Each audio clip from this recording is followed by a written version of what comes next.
Today we're starting a new unit. We're starting our civics unit.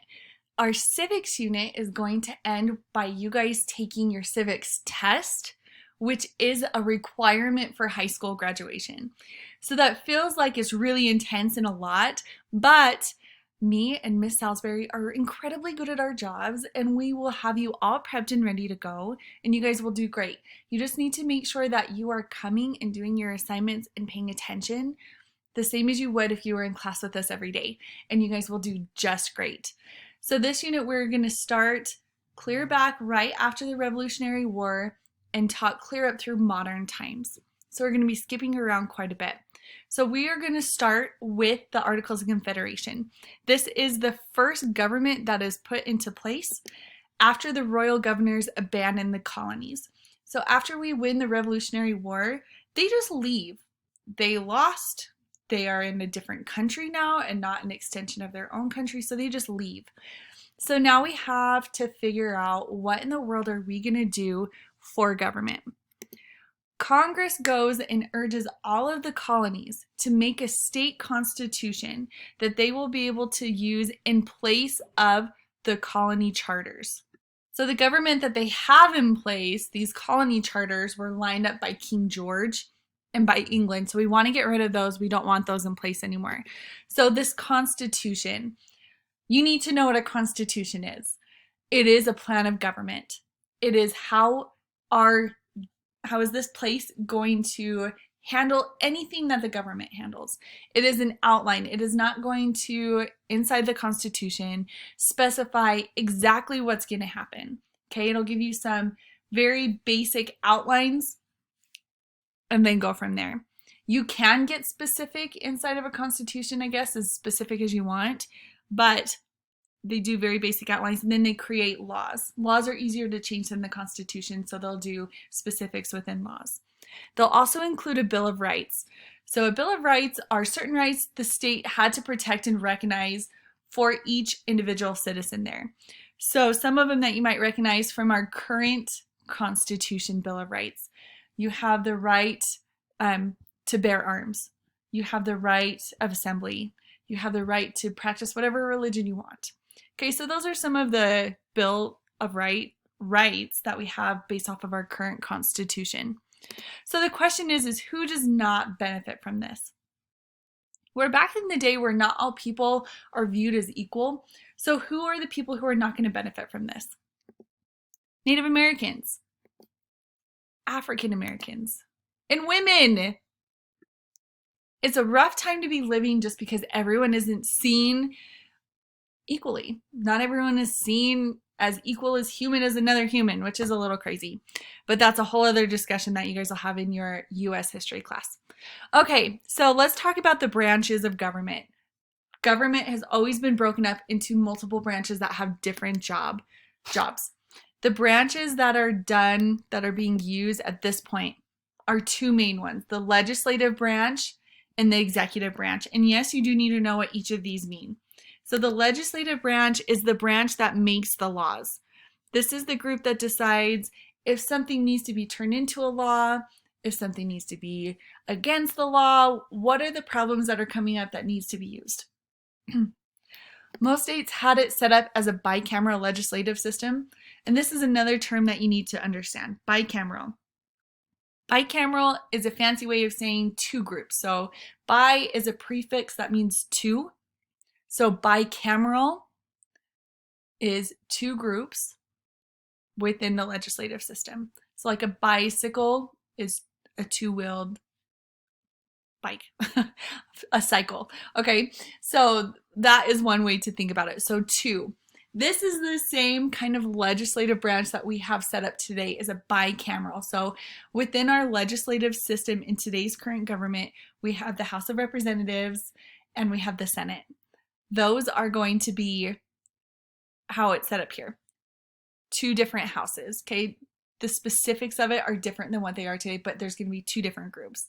Is that a benefit for you, for the people of the time? Absolutely. So each group has to agree on the law before it becomes a law. So if you get one group who's gone a little out there, they've gone a little crazy, they might say, if you wear the color orange, you have to cut off your left hand pinky finger. Okay, that's a stupid law. That's a stupid law. So the other branch would say, no, we are not going to allow you to make that into law. That's why you want to have two groups, so that you can have two groups of people who are looking at it. If they agree that it's a good law, then it'll become a law. The executive branch is the branch of government that actually carries out the law. So why in the world are the colonists so afraid of this branch? Who is the head of the executive branch? The head of the current executive branch at the state level is the governor. At the federal level is the president. When we're talking during the Revolutionary War and before we got our independence, who's the head of the executive branch? It's the king. Did the king take a lot of liberties and a lot of power and just demand all sorts of stuff that wasn't fair to them? Absolutely. Is the king and his laws and his taxes the whole reason that they went for independence? Yes. So are they going to be afraid to put a new executive branch in place and create their own version of the king? Absolutely they are. So they don't give the executive branch a lot of powers. One of the biggest, most big, problems that they have is that the people here are loyal to the states. It's more divided. They are not loyal to the nation. They're not out there saying, yeah, we're Americans, USA, USA. They're saying, I am Virginian. I'm a New Yorker. I'm from South Carolina. That's who you are. So let's think about this on like a smaller level that we can use from our school. So if we are talking about our school, the executive branch is going to be Mr. Snow and Mr. Lund. That's the executive branch. It's the people whose job is to carry out the rules and enforce the rules. Each classroom would be similar to a state. So my classroom would be its own state. Miss Salisbury's classroom would be its own state. People are going to say not that they go to South Cache, but that they go to Miss Salisbury's class. I go to Mrs. Anderson's class. They're going to talk about each state or each teacher, and that's who they belong to, instead of the school as a whole. So they are loyal to the states. So if me or Miss Salisbury asked you to do something, you would do that even if Mr. Lund or Mr. Snow asked you to do something else, because you are loyal to your state. Okay, so these Articles of Confederation were drafted November 15th, 1777. So this is not long after everything is finishing up. Every state has to approve these in order for them to go into effect. So ratify is the word for that. You need to understand what ratify is, because we'll talk about this for the next little bit. Ratify is when a state will approve it.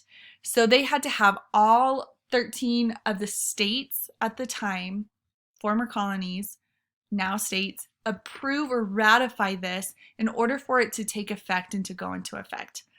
Is it going to be really hard to get 13 different states to agree upon something? Yes, absolutely it will.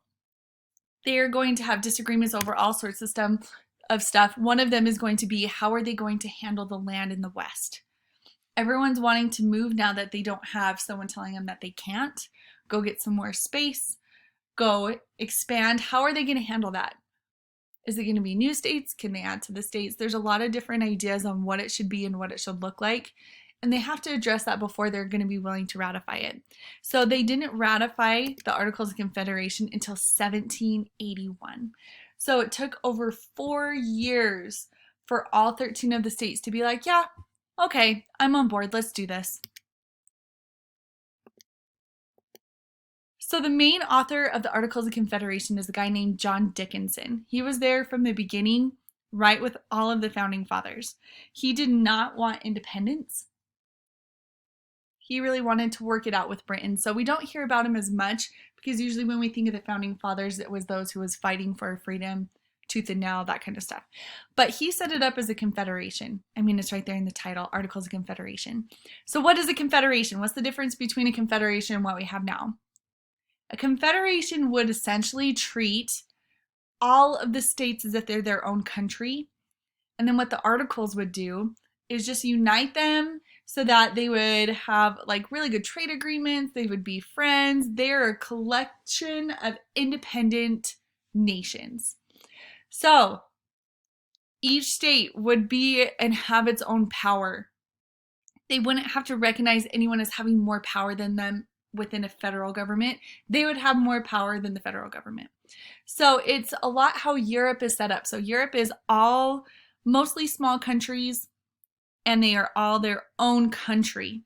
They formed what's called the European Union, the EU, and that will give them like free trade across the borders. If you go across the borders of any of these states within the European Union, you don't even have to show your passport. Okay, so a lot of them have similar currency as well. This does not mean that France is better than Switzerland. This means that they're both their own independent countries. They can do whatever they want. This is just going to make it easier for everything else.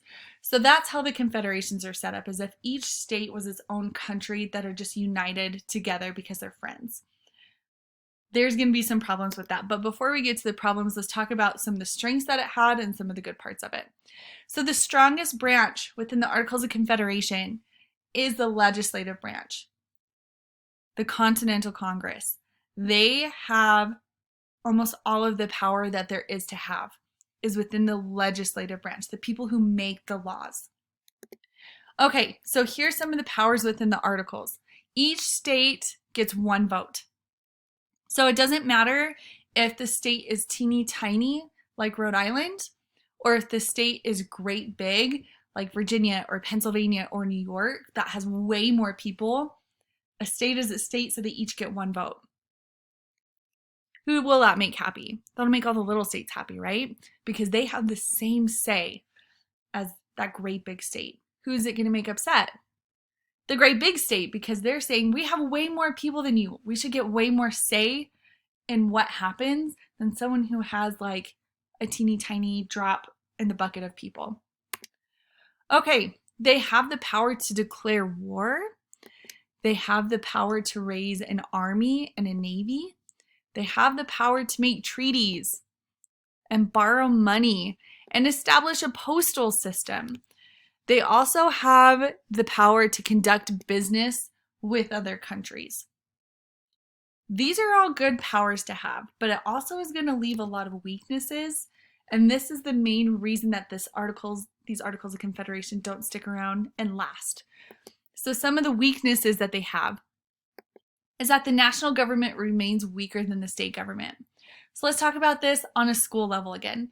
If the national government, so that would be Mr. Snow and Mr. Lund, if they were weaker and had less power than the state governments or each individual teacher, would that make things really confusing within the school? Yes, absolutely it would. It would make it really confusing. They have no power over individual citizens. So if someone in my class was to go and do something really stupid and vandalize something, instead of Mr. Snow or Mr. Lund taking care of that, they would have to bring them back to me and my class because they belong to me and my class, and I would take care of it as a state. So they have no power over individual citizens. The federal government has very little control over the states. So they can make like really strong suggestions, but that's about it. There are no courts within that federal government. So if there is a disagreement between two states, if they have a disagreement over a trade or something like that, what state would you want the court to be in that takes care of it?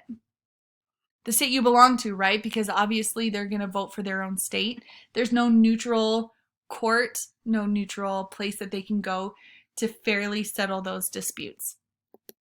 Okay, so we talked about this one. Each state only has one vote, no matter the size. So the small states are celebrating that, but the big states are hating that. No taxes are sent to Congress. There's no way for the federal government to raise taxes. They can take donations from the state, but do you think the state's really going to just volunteer to pay the federal government if they don't have to? Probably not.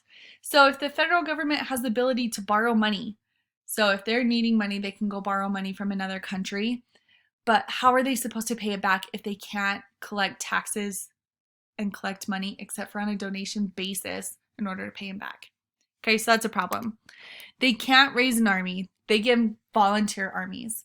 So there's a lot of problems with that. So take the quiz now.